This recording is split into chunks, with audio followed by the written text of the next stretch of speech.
രണ്ട് ഭരണസമിതി ഉദ്ഘാടനം നടത്തിയ ഉപ്പുതറയിലെ ശൗചാലയം കാടുകയറി നശിക്കുന്നു. ഉപ്പുതറ പഞ്ചായത്ത് 25 ലക്ഷം രൂപ മുടക്കി ആയുർവേദ ആശുപത്രിക്ക് സമീപം നിർമ്മിച്ച ശൗചാലയം ഉപയോഗശൂന്യമായ സാധനങ്ങൾ സൂക്ഷിക്കുന്ന ഇടമായി മാറിയിരിക്കുന്നു.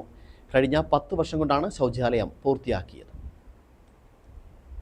2016-2021 കാലത്തെ ഭരണസമിതിയാണ് ഉപ്പുതറയിലെത്തുന്നവരുടെ ശങ്കയകറ്റാൻ ഉപ്പുതറ ബൈപ്പാസ് റോഡിൽ ആയുർവേദ ആശുപത്രിക്ക് സമീപം ശൗചാലയം നിർമ്മിക്കാൻ 20 ലക്ഷം രൂപ അനുവദിച്ചത്. ഭരണസമിതിയുടെ കാലാവധി തീരും മുന്നേ ടാങ്കും കുടിവെള്ളവും വൈദ്യുതിയൊന്നും എത്തിക്കാതെ ആദ്യ ഉദ്ഘാടനം നടത്തി. 2021-25 കാലഘട്ടത്തെ ഭരണസമിതി ഇത് പൂർത്തീകരിക്കാൻ 5 ലക്ഷം രൂപ കൂടി അനുവദിച്ചു. അപ്പോഴേക്കും ശൗചാലയം വനത്തിനുള്ളിലായി കഴിഞ്ഞിരുന്നു. പിന്നീട് വനം വെട്ടിത്തെളിച്ച് മുൻഭാഗത്ത് ഷീറ്റിട്ട് വിശ്രമിക്കാൻ സ്ഥലവും വൈദ്യുതിയും വെള്ളവും എത്തിക്കുകയും ടാങ്ക് നിർമ്മിക്കുകയും ചെയ്തു. ഭരണസമിതിയുടെ അവസാന നാളിൽ ഇതിന്റെ രണ്ടാമത്തെ ഉദ്ഘാടനവും നടന്നു. എന്നിട്ടും ശൗചാലയം പ്രവർത്തിപ്പിക്കാൻ നടപടിയെടുക്കുന്നില്ലെന്നാണ് ആരോപണം ഉയരുന്നത്.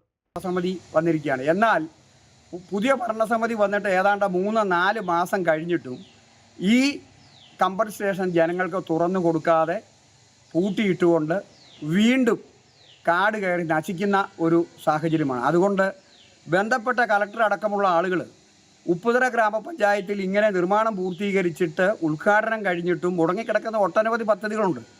ആ പദ്ധതികളുടെ പേരിലൊക്കെ ഭീമമായ തുകയാണ്, ലക്ഷക്കണക്കിന് രൂപയാണ് കരാറുകാർ വാങ്ങിക്കൊണ്ടുപോയിരിക്കുന്നത്. അതുകൊണ്ട് അത്തരത്തിലൊരു അന്വേഷണം തന്നെ നടത്തണമെന്നും അതുപോലെ അടിയന്തരമായിട്ടും ഈ കമ്പർ സ്റ്റേഷൻ ജനങ്ങൾക്ക് തുറന്നു കൊടുക്കുന്നതിന് വേണ്ട സത്വര നടപടികൾ സ്വീകരിക്കണമെന്ന് ബഹുമാനപ്പെട്ട ജില്ലാ കളക്ടറോട് അഭ്യർത്ഥിക്കുന്നു.